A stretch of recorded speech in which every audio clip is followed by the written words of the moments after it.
Do you use a syringe to pull your 10 cc's of bleach up?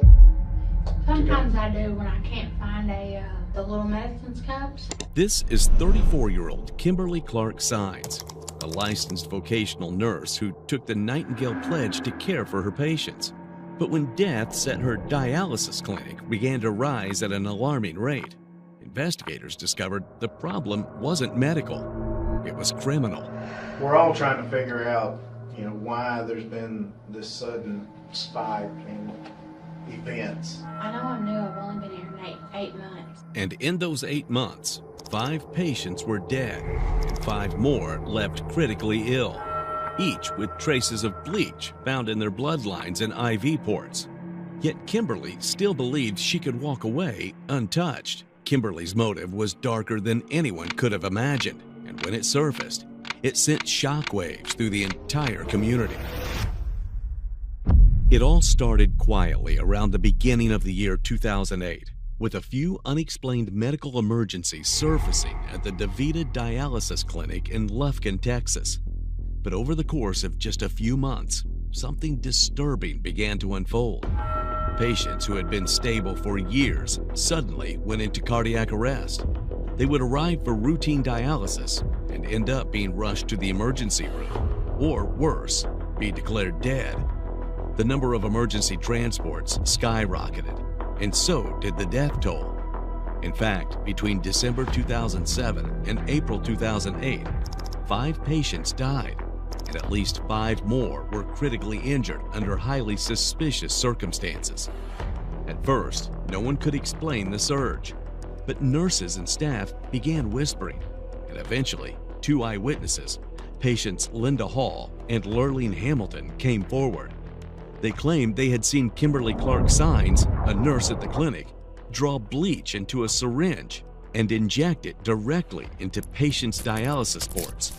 One of the patients she already injected, Marva Roan, had her blood tested, and it came back positive for sodium hypochlorite, the active chemical in bleach. So without further delay, officers brought in Kimberly for an interrogation in April of 2008. Are you from Lufkin area? I grew up in Central all my life. Okay. And I went to Angelina Nursing School. And I went into Woodland Heights Medical Center doing med-surg, and it was just too much for me. And I had a friend of mine that asked me to come, just to see what dialysis was like. And the first, I don't know, 6 or 8 months it was going fine. And I don't know, these last months I'm just scared to go to work, to be honest with you. I mean, because they can't tell us what's going on, and I'm doing everything by the book, and I'm scared because I have a license, and I'm scared if I do something, then I've lost my license. Could you elaborate on that a little bit? Well, okay, well, when we get there, there's procedures. The past 4 or 5 months, or 3 or 4 months, there's been new procedures. Used to, and it's okay for me to talking to you, right? Yes, ma'am. Okay. That's fine. Okay. The last, I've been there 9 months, and when I started, we didn't, wear the gowns, and the mask and everything like that. And certain ways people were taught to be put on, no matter what their blood pressure was, you put them on. And we had a lot of people complaining of chest pain, trying to get fluid off. And so then they decided they would have a nurse that would just go around and monitor blood pressures. And the anxiety in that clinic was just, and I don't know what it is. It's just, and I know we're all new, except for a couple of people. And I'd never done dialysis before in my life. I worked at Woodland Heights, and I'd done med-surg. And a friend of mine asked me if I wanted to do dialysis. And I enjoyed it in surge, you know, the nursing, when you go through school, and I enjoyed the med surge. And it took me a little while to do the fistulas and the cannulas, you know, they're not all up here in the ports. And there's certain ways you have to do things. And I have noticed lately that there's been a lot of sloppiness. And that's 6 inches from that person's heart. And I would just like to, if I'm going to put a catheter on, I want to draw all my meds so I know where they're coming from. On average, 1 to 2 patients per 100 on dialysis die from treatment-related complications per year in the U.S. But at Kimberly's clinic, 10 patients became victims in just 8 months after she joined. She shows her fear. However, very soon, it is about to be clear that beneath that otherwise innocent-sounding voice is actually a sinister story. I don't want to shoot something up there that I don't know what it is, because that's just right there at the heart, and if you do it, then, you know, and they reduced the machines and everything, and it seemed to be going all right, but there's just been bleeding, and I don't know.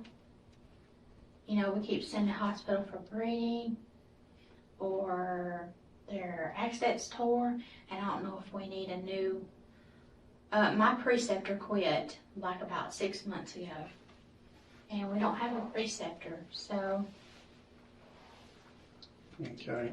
I am scared. Educate me a little bit. What is a preceptor? Before Kimberly recites an essay to explain what a preceptor is, let's put it simply. A preceptor is an experienced professional who trains and supervises someone new on the job, in this case, a nurse. But here's the catch. Even Kimberly's own preceptor got fired. That alone speaks volumes.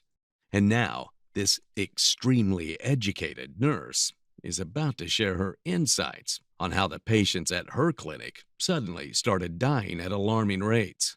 And dialysis, but you have to have, you get machine ready up, and that takes a good 15 minutes, and you know who your patient is, and you know where your graft is, and you get it all ready. And the dialyzer, it has Ritalin in it, and it's got to be circulated, you know, because if they get a Ritalin infusion, well, then they're off to the hospital, you know, it's like bleach. So we had that, and then we just had so many chest pains that I just don't understand. And they said that we've had so many deaths in the past 7 months. April. And it's just scary, and I'm scared to leave my patients. You know, I'm just constantly, are you okay? Are you okay? Are you okay? Okay. And so I'm really not sure what to do about it. I enjoy my job, and I only know I've been here 9 months, but you know, you either hate it or you like it. So, and if I can I have good patients that they come on, they're cheerful, they know they're here. They know they're here for, you know, we're just trying to help them feel better. And it makes you feel better at the end of the day. But when you have codes after codes, it's just frustrating. And you're like, you lose your mindset of like, okay, where am I? Where do I group at? So, and I really thought that dialysis was what I wanted to do. But I don't know what's going on.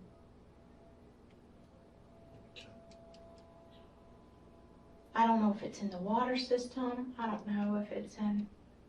Have they been checking all that? Yeah, that's what they said. But I know that every day they have to do a police loop through the whole thing. And I'm just curious, what if our machines are hooked up and they have some bleach in them? I haven't researched into that, but I just have to wonder what kind of reactions would have happened if there was some machines, some bleach machines, you know, not clear. I know you bleach them every week. What do you mean you bleach them every week? But on Thursdays, all the machines have to be hooked up to this big bleach bottle, and they have to go through, and they have to go for like 25 minutes. And when it's done, you take your bleach bottle out of it. And to me, when I get there in the morning, if I know it's Thursdays or bleach days, so when I get there in the morning, I just check. There's a little, spout thing, and you can spout it and check for chlorine, because I just don't. You just don't think they'd have got it out? Well, I don't know. I just don't. I know they bleached the route of they bleached the loop, and maybe that comes all out. I don't know. I just have a habit of pushing the bleach because I don't know when it was last done, and I don't want to kill my patients. Pushing bleach. The bleach? Yeah. They put it in after the patients are gone, they're in these little Tyler cylinders, and you go back to your main screen and you go chemical, bleach, and it'll go through about 35 minutes. And then there's a little drain thing on the side. You're supposed to squirt it for like a couple minutes, get your little bleach thing, and make sure there's no bleach in there. You're supposed to have 2 people do it. But in the end, bleach was found in every victim's blood. She even admits to pushing bleach through the system without knowing when it was last cleaned, and doubts if the machines are properly flushed. This is not just carelessness. Even without any malicious intent, it is outright dangerous. But given the position she is now, it feels more like a decision than a mistake. And it seems like, and then it might not be my place to say, but we had 32 chairs, I believe, and it doesn't seem like there's a lot of people watching. I sit by my patients because I'm scared. I don't want my patients to go out. And it's my license on the line, it's not just a PCT, I have.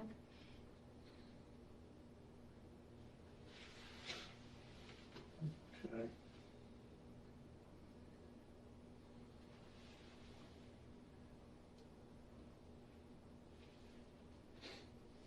When you first started working there 9 months ago, what kind of training did you get? First of all, they set me up on the machines, showed me how to do those. Then they showed me how to do preparing for the machines, and then the grafts I could do, the catheters I could do. The fistulas I had a little bit of problem with, but that's just because I'd never been on dialysis before. But I thought I was getting better. And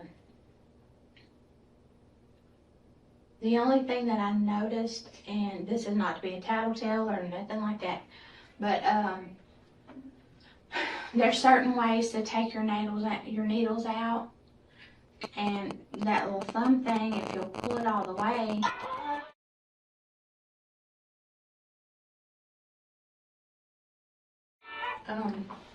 if you'll pull it the right way, then there won't be any pressure on there and it won't tore their arterial or venous line.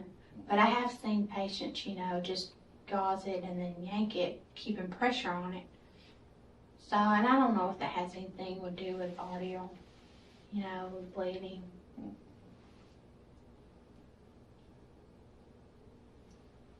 I don't know, it's just for freezing, because, it's just, I just don't know. I feel like, I'm doing everything in the power I can. And I've been looking up on the inner line, like, what am I doing wrong? And I'm just What do you mean flabbergasted. what you're doing wrong? Huh? What do you mean what you're doing wrong? And the answer to what she's been doing wrong? Pretty much everything. She struggled with basic procedures and even admits she didn't fully understand fistulas, which is a surgically created connection between an artery and a vein. She even noticed staff mishandling needles, yet said nothing. in a clinic with 32 dialysis chairs and rising deaths, that silence was the thing that was most deadly. She says she looked online to figure out what she was doing wrong, but by then, 5 patients were already gone. This isn't care. This is her way of throwing others under the bus. I have noticed, I was pointed out today, and I write them down. Miss Giselle, she showed me, which my preceptor had showed me. My preceptor had showed me, like, when you get your fistulas, and you go in, and as you go in, you turn them, which I didn't know not to do. I had no idea not to turn them, but after she explained to me what that did, it's just a bad habit. I'm going to have to get out of breaking that.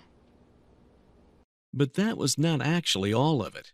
When detectives talked to Kimberly's supervisor at the clinic, she had something much more crucial to share.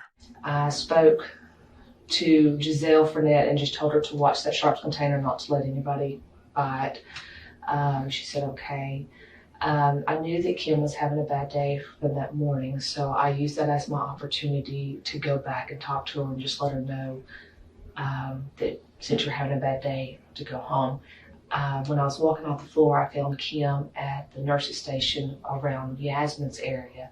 So I asked her to come where I was, and I just explained to her, you're having a bad day. Things just haven't gone from you from the get-go. And so, and she's like, well, now they're telling me that the patients are saying that I put medicine or I drew up something and put in one of the patients' thing, and I didn't do it. And I said, well, that just means you're having even a worse day. Kimberly's actions weren't invisible. She thought she could be discreet by lurking in the shadows, but it failed miserably.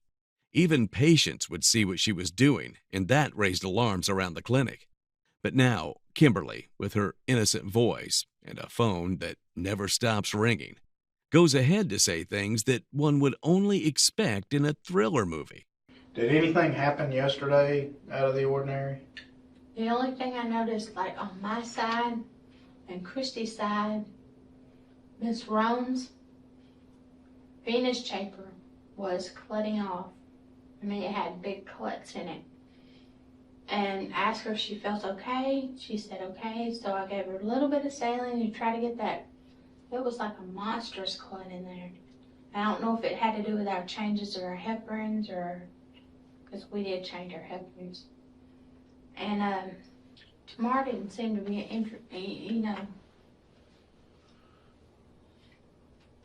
Where were you assigned to work yesterday? I was assigned to work as a med surge, Uh-huh. but when Tammy Watts didn't come in, she had 4 shifts of patients, 4, and she had 4 shifts. So I picked up her shifts. Okay. What did that mean when you picked up her shifts? What did that change your responsibilities to be in? Well, I couldn't do any meds. Mhm. And since they decreased their the bolus, the infusion, it was like 5, so we just kind of, every time you did a vital sign, we had to have a little bit more saline to keep it from clotting. Using saline in dialysis is normal, as it keeps blood flowing and clears the lines. But Kimberly mentions it over and over, almost like she's trying too hard to justify herself, and at the same time, hide something else. Even her talk about covering extra shifts feels more like showing off, rather than her wanting to help. And beneath the surface, that constant self-praise hints at narcissism. You keep saying you added saline. What do you mean? I'm sorry? You keep saying you added saline. Oh, well, like when we did their vital signs, we just put like a tiny bit, like 50 cc's, just enough to get that venous chamber. Because we didn't load them up with that Miss heparin. Sandy gave the heparin and the boluses, and that kind of slowed things down a bit, but that's all. I mean, that's all we did. Are they on the saline bag or what? Uh-huh. Okay. Yeah. And she just said she didn't feel, she came in at 6 kilos and her blood pressure wasn't any good. And I put the charge nurse, I tried to get 4, but her blood pressure wasn't any good and I didn't want her to go down on me. And I gave her a little bit of pressure. And I gave Miss Lurleen a little bit of pressure.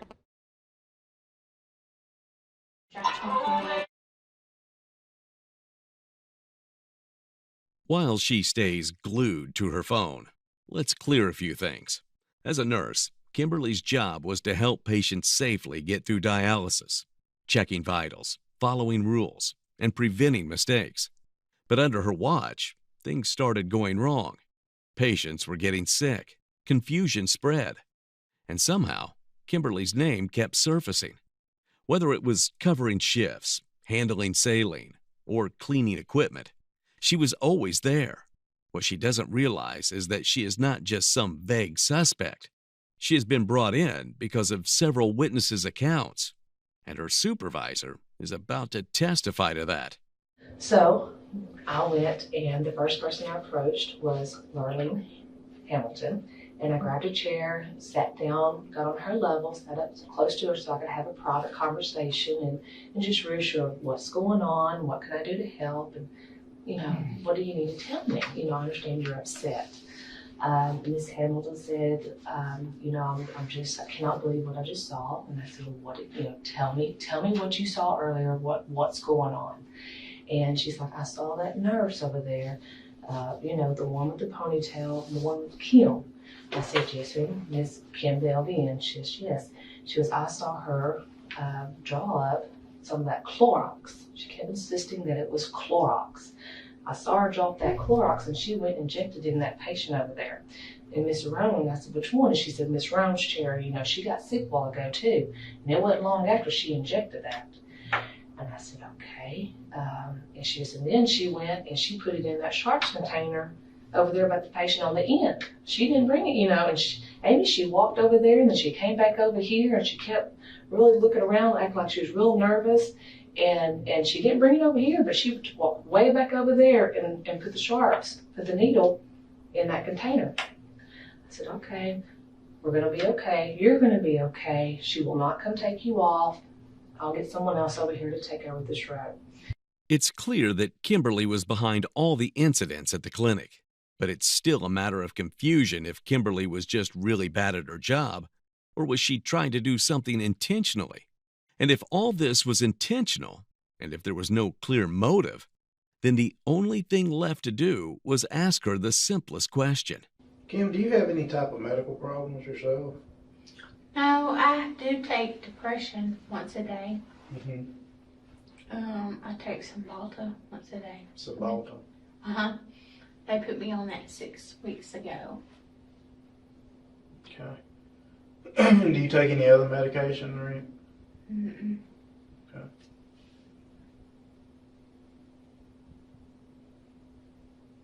Does the Cymbalta affect you at all? No, in fact, he started me on 60. In a couple of days, it was kind of like I felt mania, I don't know, just my mind was racing and all that kind of stuff. So I went back to him and he lowered my dose to Cymbalta. And so far so good, hopefully. But what hurts me the most is for 2 patients to accuse me of giving another patient's medication that was not ordered. And that's been something that's really irritated all day. I was just crying earlier and I was like, it's my license. If I do something like that, I can't do something like that. What did you give her any medicine? I did give her some saline, only because she said she was cramping. With her saline line, Angie wasn't there. So I charted that I gave her some saline line. Her pressure didn't really go down that much. And then she just said she felt kind of nauseated. Which patient are we talking about? Wrong. Miss Rome? Mm-hmm. Okay. Kimberly is defending herself by saying that she is sad because she was accused of giving medication to a patient when it wasn't ordered. But then, in the very next breath, she admits that she did give something. Saline. She says the patient was cramping, so she opened the saline line and gave it without the assigned nurse, Angie, being there. That right there is a big red flag. And this is just one of hundreds so-called mistakes she made. And to make it worse, her supervisor has some more grieving details to bring to light. At the time, Kim was not on the floor. She was on break. And I went and spoke with Kim outside. And I just asked her, Kim, have you given any meds today? Left it open-ended. She told me she hadn't. And I said, well, did you mix the containers for your clamps and bleach rags? And she said, well, I went and drew up some syringes of bleach and I was mixing my containers. And I said, you drew up bleach and syringes to measure out your bleach? And she said, yes, I did. And I said, don't we use the cup? She's like, well, this is my first time. She goes, I had the container on the floor and I was just making sure I had it all done correct. I was like, you had the container on the floor? We never put our containers on the floor. And she's like, well, yeah, I did. I said, okay. We don't do it that way, and that's not the way we're supposed to. And I said, but you've not given any meds? Nope, haven't given any meds. I said, okay, all right. So I come back in and trying to decide, where to go, what to do, could I justify what's going on? Because this is totally inappropriate, totally awkward, not dialysis practices. So I, in the meantime, because I knew she was still outside, I went and grabbed the sharps container that was at the end and I took it to the lab just to get it off the floor so I would have it. Well, it really is a mystery how Kimberly managed to keep her job for 8 whole months. Maybe the clinic was just way too lenient, or maybe they were too distracted to notice the chaos she was brewing. Either way, the writing's on the wall. But now, Kimberly's about to tell her version of the story. And let's just say things are about to get very interesting. And she was just moaning and groaning. Her blood pressure was down, so I gave her a little bit of saline and I charted it. And she just said, Miss Cost said, what did you give to her? And I said, I didn't give anything to her. I gave her saline. Her blood pressure's dropping. And then it wasn't long. She had Miss Hamilton sitting right beside her. And she was like, did you see her give her something? And it was very frustrating because I wanted to go back to them too and say, what did you give? What did you see me give? Because all I did yesterday was get my patients set up, deal with the meds. I didn't do any meds. And I guess my patients, they come here and they want to be dialyzed and they want to get out. And I don't know what's going on here. And it's just scary. Okay. And if I'm doing something wrong, I want to know that I'm doing something wrong because I don't want to kill somebody. Mm-hmm. I mean, I know it's dialysis. It happens all over the country. And I just don't understand what's going on. What do you mean it's dialysis? It happens all over the country? Well, I guess maybe not all over the country, but there's, Amy told me the other day, she goes, girls, this is dialysis. There's so many places around here, and it goes smooth. So I wonder, what are we doing wrong? I'm just frustrated because I don't know what I'm doing. Well, the real reason things weren't going smoothly in the clinic was Kimberly herself. There's only so much innocence one can fake before it starts to look like a performance. And if there were a pageant for playing the victim, Kimberly would be walking away with the crown, sash, and bouquet. But now, with bleach being the deadly substance at the center of it all, the detectives are done playing along. It's time to scrub away the excuses and get to the bottom of this mess. Can you tell us anything about the bleaching procedures? bleaching You don't have a- procedures. We are supposed to, after we get our, well, some people do it before. You get your, there's two things in bleach back there, and it's either before or after. But you have to get your bleach bowl, and you have to get like a little medicine cup. And you gotta go all the way back there, and you gotta get that. And you pour it in your bowl. And that's your sponges to wipe up. And some cleaners, some people do the clean.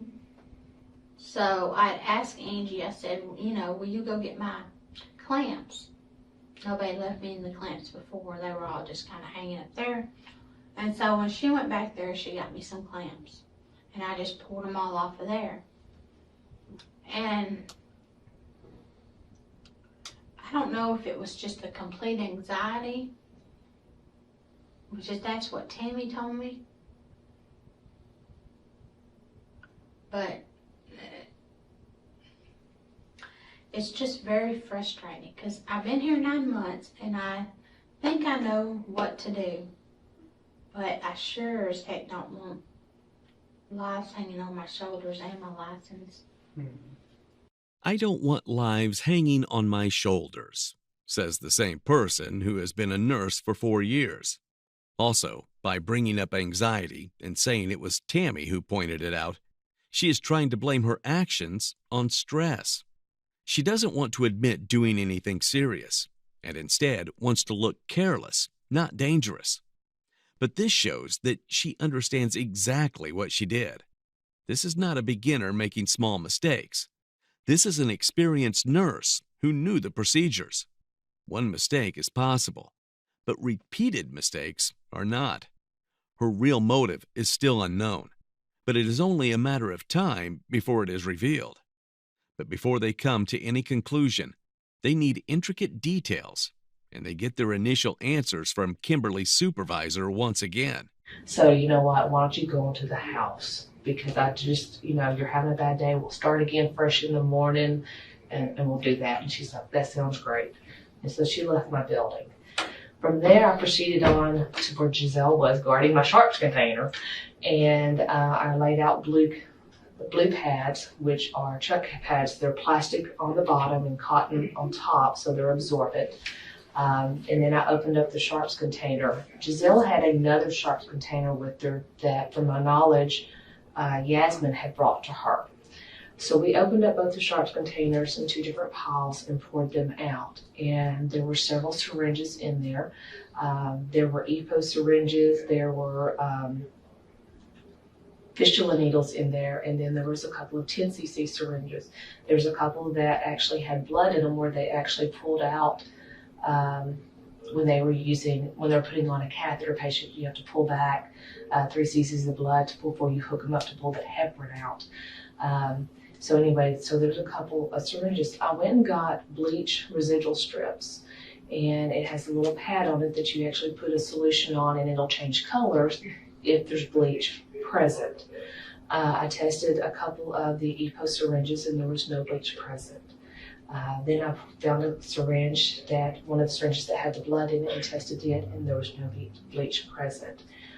There was another syringe that actually had a needle attached to it, which was very odd and different, and had the cap on it. I removed the cap and I squeezed out some of the solution that was inside that syringe on the tip of that pad, and it immediately changed to a dark purple, which is a very high positive measure of bleach. So being the person that I am, I'm like, well, then I've been bleaching the container and it could have seeped through here. So the only other way to do it is to pull out the plunger, because nothing could have gotten inside the syringe. So I pulled the plunger out and I took this test strip, another one, and placed it inside and put it in some of the solution that was there. And again, it turned positive immediately for bleach as well. There was one other syringe the same way. I tested it and it was both syringe and inside positive for bleach. At this time, Linda Stevens is here with me. I had her as a witness, plus Giselle. Giselle tested several of her syringes in there. She also reported to me that she had 2 that were positive for bleach as well. Bleach is not meant to go anywhere near a patient's bloodstream. It's used in cleaning procedures, never in treatment. In a dialysis clinic, even a small amount of bleach injected into the bloodstream can be deadly. If someone fills a syringe with bleach instead of saline and injects it into a dialysis line, it would be almost impossible for a patient to survive. But Kimberly, the nurse of the year, is about to tell her story, but just not as clearly as her supervisor. And we all know why. I'm a little bit confused, so maybe you can help clarify this. Do you use a syringe to pull your 10 cc's of bleach up? Sometimes I do when I can't find the little medicines cups. Mm-hmm. They used to be in that trap drawer. There weren't any in there, so I knew 10 C's would make that. But I did it at the back. Mm-hmm. I did it at the back where there was blood, because we weren't supposed to do it up here. And you just get a little 2 ml cup, you fill it with bleach, and then you put 1/1000 bleach in there, and then you put your clean clamps in there. When you use a syringe to draw up the bleach before you make your mixture up, what happens to that syringe? If you use a syringe, they actually have little cups to monitor them. There wasn't any cups up there that day. But if you use a syringe, 10 cc's, then you're going to have to, put it in the receptacle. Mm-hmm. Okay. Did you do that yesterday at all? Did you draw any bleach up in a syringe? I drew, I had 2 that I went back there for. And I put the 2 LM in the bleach. And then I took another one up there that said clean clamps. I put it there. I put the 2 MLs, whatever, in there. And I set the clamp. And I set my bleach. So then I put my rags in my bleach. And I put my clean clamps in there. Just something I'm trying to get used to too. Okay. You used a syringe to put the bleach in there? With your water? With my water? Yeah. You mean on the clean bleach? No. Yeah. Mm-hmm. See, I didn't have those 2 MLs. Mm-hmm. So I went to the back and I got a Jeep. I got a 10 cc syringe because I couldn't find any more of those little yellow things. And I pulled up my 10 cc syringe and I dumped it out.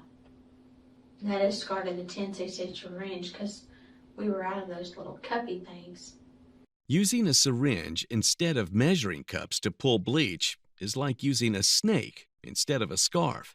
And to make things worse, Kimberly didn't just use the syringe to measure bleach. She used it to inject bleach directly into the dialysis lines. And the reason behind it? Let's see if she finally answers the million-dollar question. It's just been really frustrating. Okay. Well,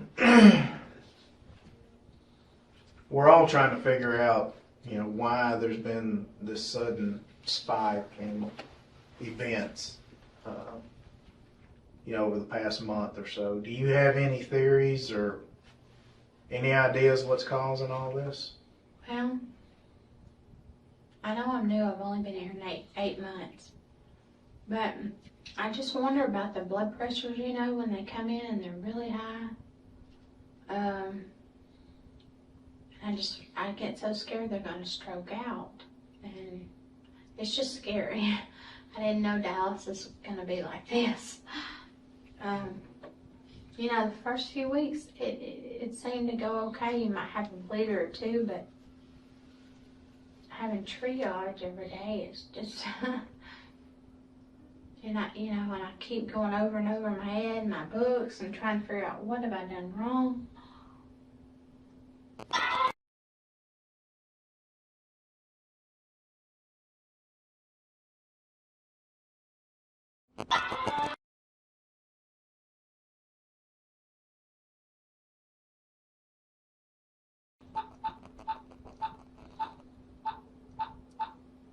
It just makes you think.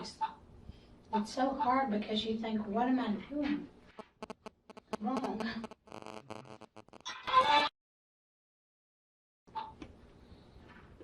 You want to just turn that off? Yeah, I did.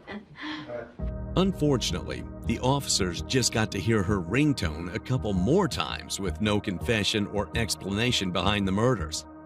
But they didn't have to look too far once they dug into Kimberly's background. Her internet search history revealed disturbing queries about bleach toxicity and how certain substances affect the human body.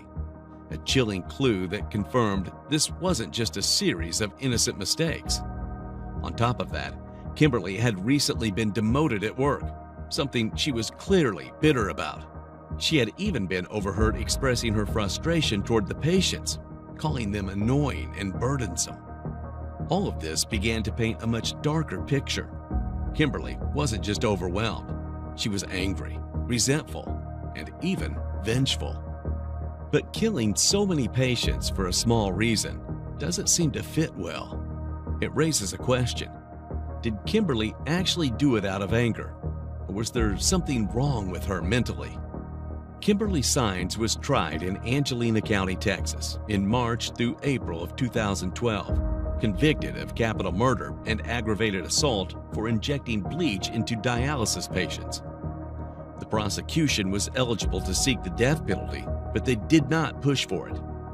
And on April 2, 2012, she received life in prison without parole, plus 3 consecutive 20-year terms for the assault charges.